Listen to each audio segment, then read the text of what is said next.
মাদারীপুর সদর উপজেলার মোস্তফাপুর সেকিনওয়াই হাটা বাজারে বৃহস্পতিবার দিবাগত রাত 11:30টার দিকে 5টি দোকান আগুনে পুড়ে ছাই হয়ে গেছে। ফায়ার সার্ভিসের ধারণা অনুযায়ী বৈদ্যুতিক শর্ট সার্কিট থেকে আগুনের সূত্রপাত হয়েছে। বিস্তারিত থাকছে SM আজহার হোসেনের প্রতিবেদনে।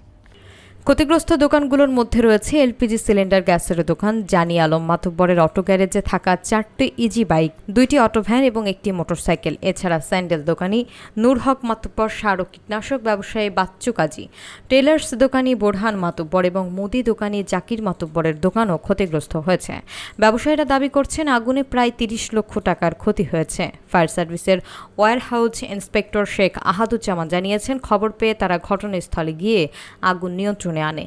তবে আগুন দ্রুত ছড়িয়ে যাওয়ায় দোকানগুলো পুড়ে যায়। তদন্ত না করা পর্যন্ত ক্ষতির সঠিক পরিমাণ নিশ্চিতভাবে বলা সম্ভব নয়। দুর্ঘটনায় কোনো হতাহতের ঘটনা ঘটেনি। স্থানীয়রা জানান, আগুনের সময় তারা মসজিদ মাইকিং করে আগুন নিয়ন্ত্রণের চেষ্টা করেন এবং পরে ফায়ার সার্ভিসকে খবর দেন। আমার গ্যারেজে আগুন লাগছে, আমার প্রায় 6-7টা গাড়ি পুড়ে গেছে, মোটরসাইকেল পুড়ে গেছে, প্রায় 15-20 লাখ টাকা আমার ক্ষয়ক্ষতি হয়ে গেছে। আমি যখন বাজারে আসলাম, মাইকে শুনলাম আগুন লাগছে, আমি আসলাম বাজারে, আইসা দেখি যে ওই প্রথম দোকানটা আগুন লাগা পুরো ছড়াই গেছে ওই দোকানটা। আইসা তারপরে ডাকাডাকি করছি সবাই আইসা আগুন নিভাইতেছে, নিবারে পুরো 3টা দোকান এক করে দেখে আস্তে আস্তে ধরে একসাথে গেছে। দোকান হলো মিসার সাইমা টেলার্স, সার ও কীটনাশকের দোকান। আমার প্রায় 5 লক্ষ টাকার মালামাল ছিল। আমার পাশের দোকান একটা টেইলারের দোকান, তার মেশিনপত্র নিয়ে প্রায় 2 থেকে 2.5 লাখ টাকার মেশিনপত্র ছিল তার দোকানটায়।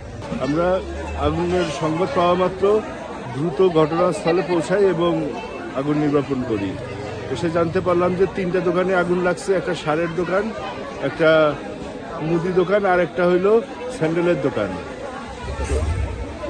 তো এখানে গ্যাস সিলিন্ডারও ছিল। এখন আগুনের কারণ তদন্ত সাপেক্ষে বলা যাবে। আমরা দ্রুত পাম্প সেট করে আগুন নির্বাপন করি।